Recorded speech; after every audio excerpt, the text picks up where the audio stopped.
Here, come back here. Please come back. Wait, no, stop. I just started a second video. Stop. One-foot-flipper. Hi, Paige here, the 1 Foot Flipper. How's it going?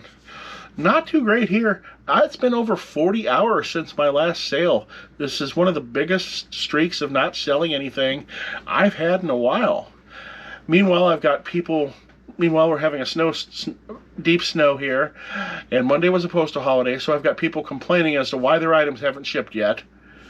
The items they bought over the weekend, because Tuesday my wife and daughter were both home because of the snow, and my wife's still home today, and my daughter's still home today because of the snow, but I managed to get out to the post office myself and finally get the stuff shipped. Sales are horrible right now. Are they horrible for you if you're a seller? Because mine are in the toilet. And I am so hungry right now, but my family has this unwritten rule where if it's mealtime, you can't make anything for yourself without making anything for the entire family. It's the middle of my workday, and I don't have time for that, so I guess I'm just going to be hungry for a little while. All right, had a multi-item sale to the same customer. They bought a vintage Quimex gold watch with a new battery in box for $10. And then for another $26, they bought 3 assorted vintage perfumes. An Avon Sweet Honesty, a Cabotin Degrees Paris, and a Red Lilac Cologne Splash. These two are full. They're from the 70s or possibly even older. What else did I sell here? I sold a Connects part slot plus instructions. I realized I didn't pull the instructions out of the box, so I need to go back and do that before I ship it off. Sold for $10.21. I think I got that at the bins, and it was honestly barely worth picking up. Here's how you can never 100% tell if a hat's going to be good or not. Rockwood Thunder, a St. Louis volleyball team. This hat sold in about a month for $12.30. This hat could have also equally sat for 10 years and never sold. You can never know about some things like that. Sold this vintage hat. Keep the FDA off the farm. I'm sure this is a political hat that's very important to a limited number of people. That's how politics kind of goes. I mean, something you might think is very important and good, like the FDA, keeping our food safe and inspecting our farms, is terrible to somebody else. Probably the farmer, I would assume. So you just never... There's two sides to almost every issue. Except free shipping. Free shipping is bad. Sold this lot of Warhammer Fantasy Battle Wood Elf Way Watchers for $63. These had only been up for about 2 days, and they took a 10% off the 70, so they sold for $63. Sold a golf club head for $7.03. Cost me almost nothing because it would have been a bin's fine. I sold a White Flyer trap shooting hat that I forgot to pull for $8.07. It's pretty boring. Spent way too long looking for this hat because it was in a bad location. Sold for $8.07.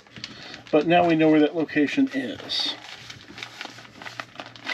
Missouri Tigers yard flag, $4.29. Didn't really cost me anything, and easy list, easy ship. I don't care. I'm okay when something is that cheap when it's like that. This is a mid to late 90s RAID card. This is for hooking up multiple hard drives, like striped together as one fancy hard drive. This is I got this at the bins. I pick stuff like this up only because I want to save it from being crushed, because people do collect this sort of stuff. It's not worth grabbing this sort of stuff for money. I mean, it only sold for $6, and it had to take it all pictures, nice pictures and everything else. Nah. I sold a Jot pen, stylus pen, $11.06. And a Smoky Bear, Only You Can Prevent Forest Fires hat, $13.38. That's all the sales for today. Maybe there'll be more tomorrow. You know, one thing that always seems to stay steady with me is the number of problem customers. I can be at an all-time high in my sales, or I can be at an all-time low. It seems like I'll get the exact same number of negative feedbacks, usually one per month, returns, or other problems. I know that couldn't possibly be the case, but it sure seems like it. I know that's magical thinking on my part to think that it's actually the case, but oh boy, it really does seem like it. But guess it doesn't really matter. I've got myself set up to only care about long-term results, whether it's in my business or my personal life or whatever else. Like, it doesn't matter how much I make every month on eBay. I already know, I have a good idea what I'm going to make for the year already. And we have a lifestyle that does not cost nearly as much money as we make, because we didn't change our lifestyle when our income went up. Instead, we paid off our house. And then we started investing. We've got a hefty emergency fund, so we can cover just about anything that can go wrong. And we've already had pretty much the most expensive ones that can happen in the next few years have already happened. I've bought yet another leg, and we got new air conditioning and furnace for the house. So that's among the most expensive things. And since we don't buy new cars don't go into the 5-digit problem for us, because we buy used cars. That's a 4-digit problem. I can solve that multiple times per year if I have to. And we've got no debts, and like I said, no car payments. And what's really going to matter financially is not what your sales totals are, is it? Does it matter? I mean, Johnny might sell $300,000 a year, and he might even make $200,000 a year in profit, but if he spends more than he makes, then you with your $50,000 a year instead, who's actually putting money in the bank every year, is whooping him. It's your actual net worth that's really going to matter. What is your family worth? I calculated mine about a week ago. It's $310,475.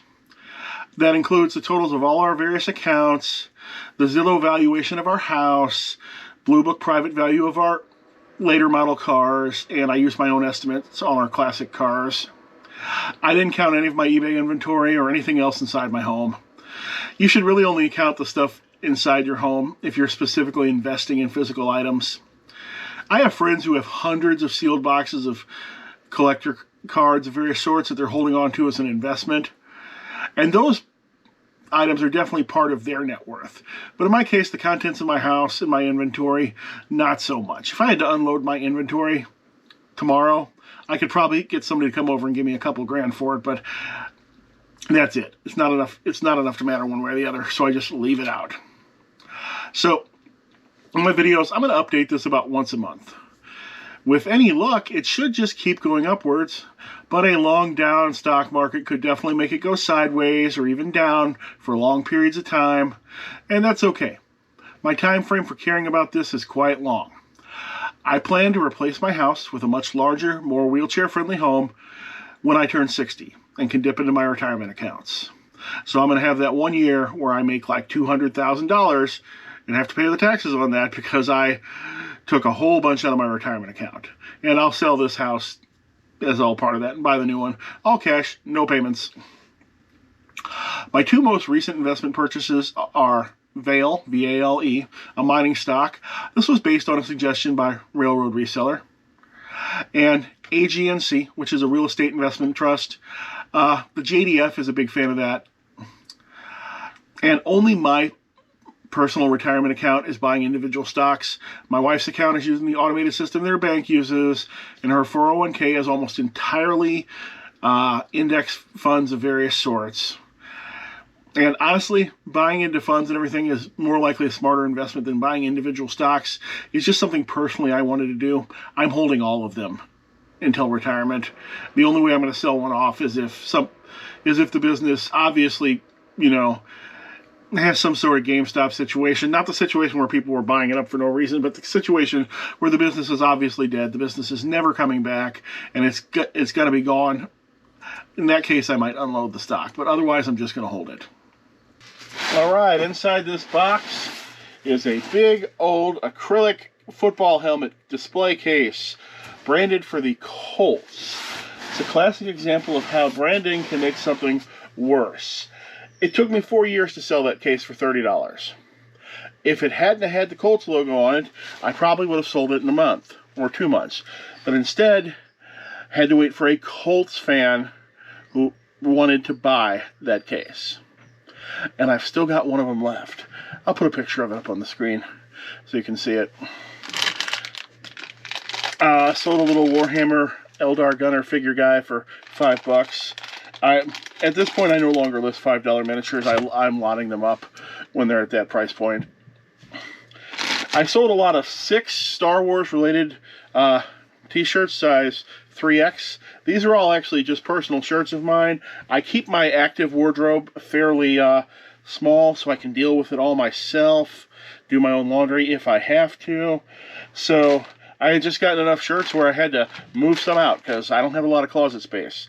And unlike my wife, I'm not gonna just overflow my spaces. So I'd gotten 6 new shirts for the last year, so those 6 shirts had to go. What's next? Oh,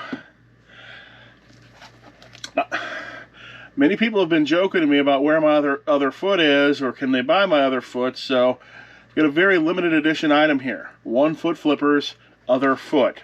These are made with brand new shoes.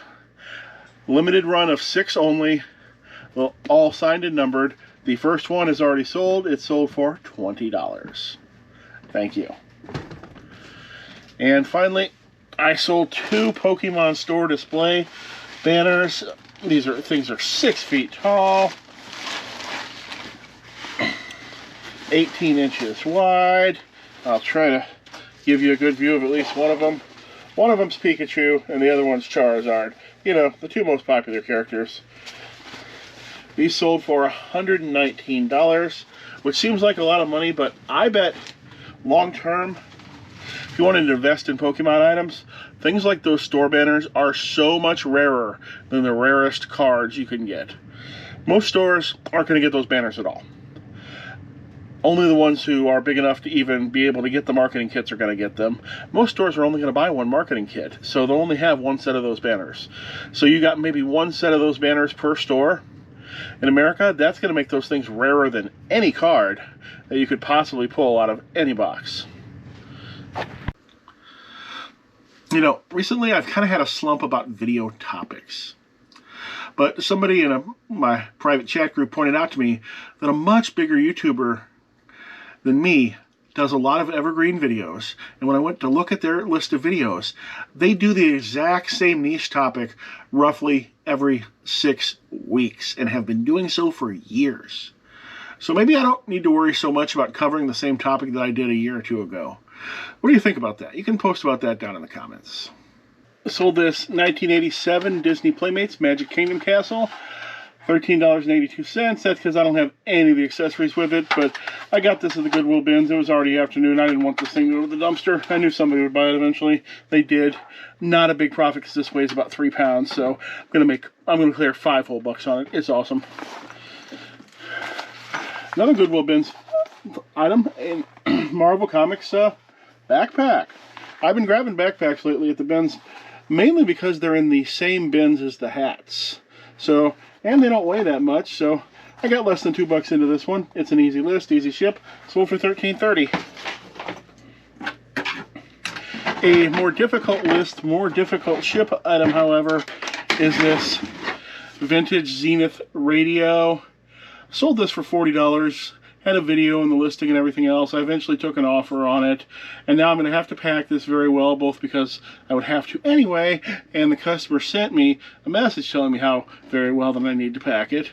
But this is $40. This came from a big bulk buy a long time ago. I've had it for a long time.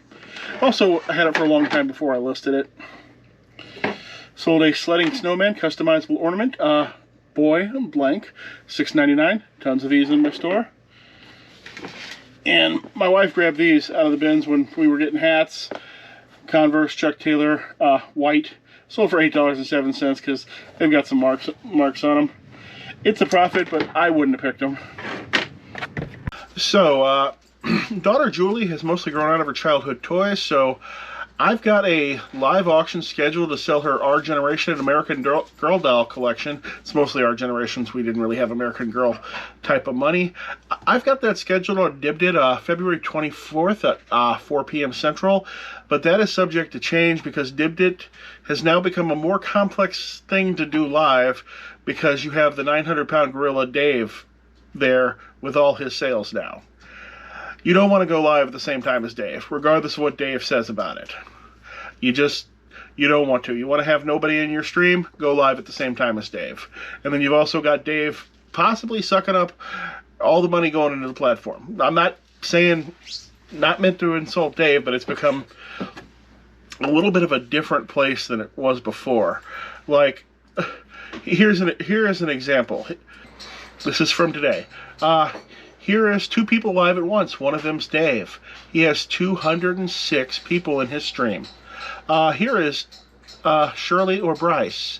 They are the #1 seller on Dibdit other than Dave.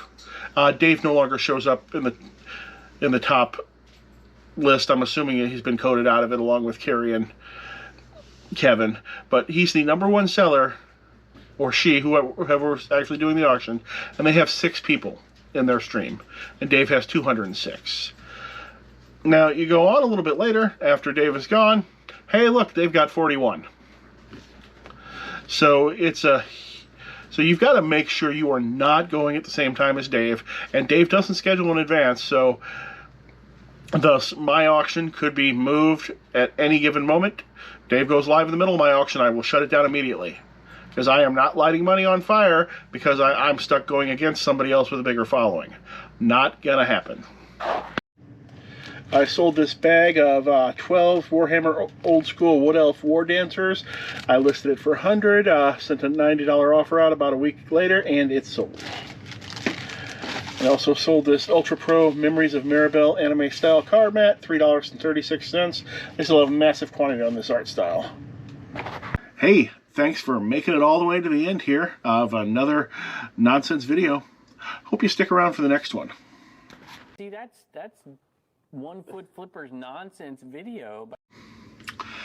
So, now that it's just us, did you know that they're going to bring back the Yugo? The Yugo car brand? Remember the Yugo? It was just in the 80s up to early 90s, and actually in other parts of the world up till 2008. It was a $4,000 car that absolutely tanked in America because Americans were not used to the quality of Eastern European cars. And by quality, I mean cars that started needing repairs as soon as you bought them. The Yugo wasn't actually a terrible car by Eastern European standards. It's just Americans weren't used to cars that were breaking down immediately, while Eastern Europeans were. But apparently, they're about to bring that brand back. Good idea? Bad idea? What do you think? Post about it in the comments.